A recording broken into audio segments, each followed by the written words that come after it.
I wonder what God does say, Paul, about a healthy diet. Does God actually give us any instructions at all? Yeah, look, James, right back in Genesis chapter 1, the very first book in the Bible, God said that he gave them all the herbs and all the fruit to eat. Oh, okay, so that's fruits and nuts and what's a herb? He told them to reproduce, and he told them what to eat. That was what he told them at the start there. Okay. The herb. Is that like basil? We're supposed to be eating basil, or? Yeah, basil's great for you. But the herbs, the seeds, the seed-bearing, all the plants that have seeds. Oh, okay. So your lettuce, your...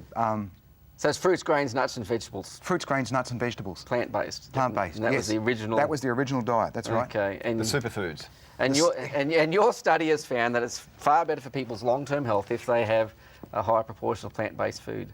Yeah, there's no question about that. Okay. Yep. Okay, but what about Bible times themselves? What did they do in Bible times? Didn't they eat meat? Didn't the Israelis eat meat?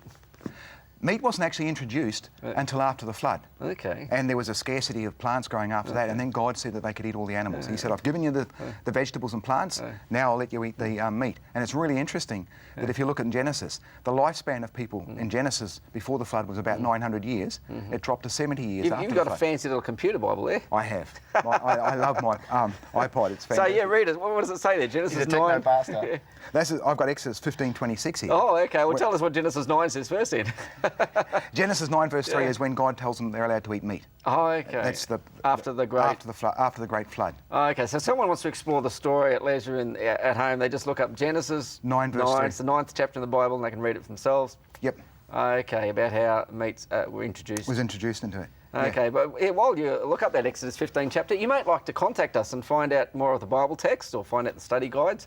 Receive information, just call the phone number that's on the screen, 3777033 for a copy of today's program, or email info@toogoodtoday.com. But back to Paul. Thinking about it, Exodus chapter 15, what happened there? What's the story? Exodus chapter 15 verse 26 is a very, very interesting statement. Moses said, if you will listen carefully to the voice of the Lord your God, do what is right in his sight, obeying his command and keeping all his decrees, then I will not make you suffer any of the diseases I sent on the Egyptians, for I am the Lord who heals you. And God there is promising them that if they adopted the diet that he recommended, which was a plant-based diet, they wouldn't get the diseases that the Egyptians had. Yeah, the heart attacks, the stroke. Yeah. Now, I do love going to the Middle East, and I understand the Egyptian diseases are similar to the diseases that we have today. They had heart attack, they had stroke, they had all the Western diseases. The Western diseases. They found evidence of those in the mummies, the Egyptian mummies. Okay, so what happened if the Israelites didn't follow that diet, Neil? Well, if they didn't follow that diet, they ended up with disease, and if they followed that diet, they ended up with all the benefits, all the health benefits. So it's kind of like God throwing disease at people? No, it's causing... Flaming bolts of cancer? It's really just cause and effect, yeah. Oh, is it? Okay. So, if you follow this, your body will respond in a certain way, and God's saying that, your body will respond that way. Okay. And if you don't, well, then you'll get the other. And so in Numbers, this is what we end up with. Okay. While you're going, this is a matter of practical advice. It doesn't matter whether you're Christian, not Christian, Jewish, not Jewish. These are the laws of life. The laws of life. Just like if I was to drop something, it would fall to the ground. That's a natural law of gravity.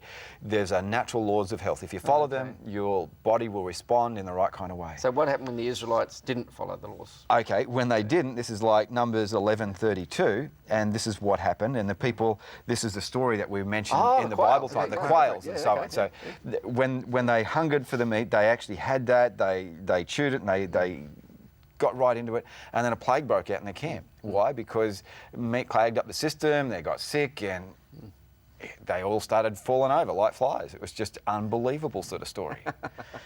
But, are they kind of like robots? Did they have a choice in this matter, or, Yeah, they did. God gives a law, you better obey, or what else? Well, no, we've all got the same choice that we can experience, even today. And in Deuteronomy, for instance, God actually just lays it out this way. In Deuteronomy 30, and verse 19, he says this. He says, I call heaven and earth as witnesses today against you that I've set before you life and death, blessings and cursings. Therefore choose life that both you and your descendants may live. And I think the key word there is choose. Yeah. It's the choice. God's not forcing the hand one way or the other, but he's just saying, hey, choose this and you'll live.